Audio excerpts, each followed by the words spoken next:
Hey there and welcome to the video. Today we are continuing our 31-day film challenge series.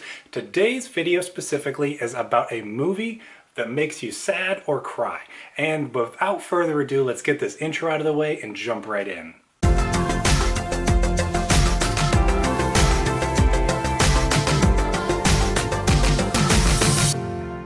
Hello once again. I'm trying to keep these videos as short as possible. So with that said, my name's Austin. This channel is all about digging deeper and going further to better understand faith and film and everything that is in between. If that's exciting to you, make sure to subscribe so you can catch us for tomorrow's video as we continue in this series. Now, today we're talking about a film or movie that makes you sad/cry.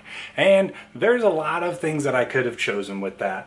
And I don't cry too often in movies. I definitely will shed a tear more often than not. If it's a happy moment, sad moment, whatever, if it hits me in the feels, I'm gonna show it. But I don't usually full-on cry in a movie. The most prominent movie that I've recently watched, which has actually completely made me cry and bawl my eyes out, was the movie The Farewell. This was directed by Lulu Wang and came out last year, and I missed it in the theater, but wanted to check this one out because it's got Awkwafina in it, who I enjoyed in Crazy Rich Asians, and I was curious to see what she would do with a more serious role. And I think the movie is excellent. If this is one you've not seen or heard of, I highly recommend it and implore you to check it out. Now, why do I pick this as a movie that makes me sad or cry? Well, it's a very sad movie. The premise is this girl who lives in New York, her family is from Asia, and she's traveling back with her family to visit her grandmother for one last time.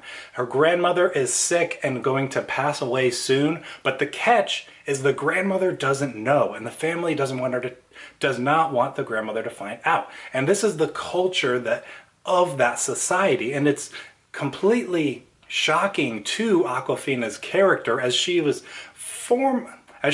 very prominently raised in the US setting, so not as much with her culture. So it's kind of a culture shock for her, even though this is her family heritage.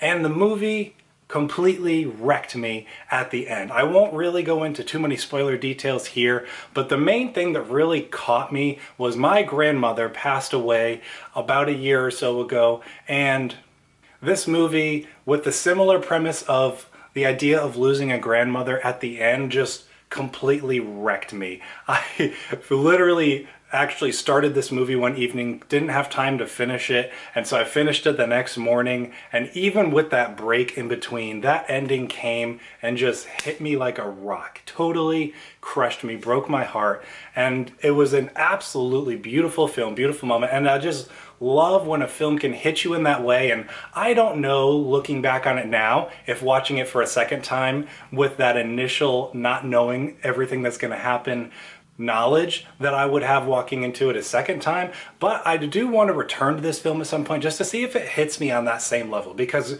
seriously, this is the movie that has made me cry the most in pretty much any memory I have, and I completely adore and respect the film for that. So that is my pick for a film that makes me sad and cry. Again, do not forget to comment down below with your pick. Tomorrow we will be talking about movie and TV show crushes. This one will be fun and embarrassing for me. So definitely subscribe, come back tomorrow as we continue in this challenge. Thank you for sticking around to the end of this video. If you enjoyed it, make sure to share it, make sure you're subscribed, and if you want, like the video. I would appreciate that as well. I will see you tomorrow.